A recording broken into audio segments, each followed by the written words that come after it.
Caroline. Now this morning in the Louisiana Senate's Revenue and Fiscal Affairs Committee, there was action on the much discussed film tax credits along with historic preservation credits. Shreveport Senator Sam Jenkins is co-chair of that committee. He was mindful that the movie credits and historic credits were of great concern to this area for a variety of reasons. After they were stripped in the House, it was up to the Senate to reinstate the credits. That happened today, and Jenkins discussed the process.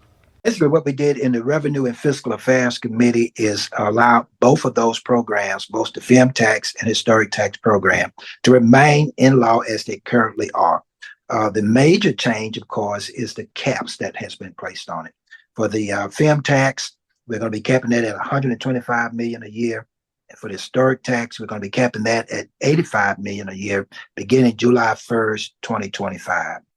Jenkins says they will honor any credits previously issued and also felt good about the length of the programs. I think another important thing we did with both of those was to make sure that they did not expire in next year. So we got the film program that's going to go to 2031 and the historic tax program that will go to 2029. And Jenkins reminds the Senate amendments must now go to the full Senate body, then back to the House for concurrence.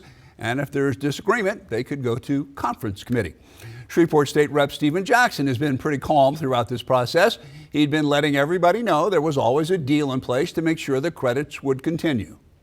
As promised in the Senate, those amendments were placed back on in a Senate committee today. That was always the commitment from the very beginning, is that these amendments would be tacked on in the Senate committee. That was a commitment that was made between the House, the Senate, and the governor's office. So no one should assume that these amendments would have never been tacked on. And Jackson says there was also $12 million included for digital media tax credits. And as far as lowering the threshold on the film credits from $180 to $125 million. What they went back and looked at is how much was the film industry actually using. And what they did is basically set the cap at what the industry was actually using. And so this is a compromise that everyone is satisfied with. Everyone is satisfied, and Jackson says that includes the movie industry.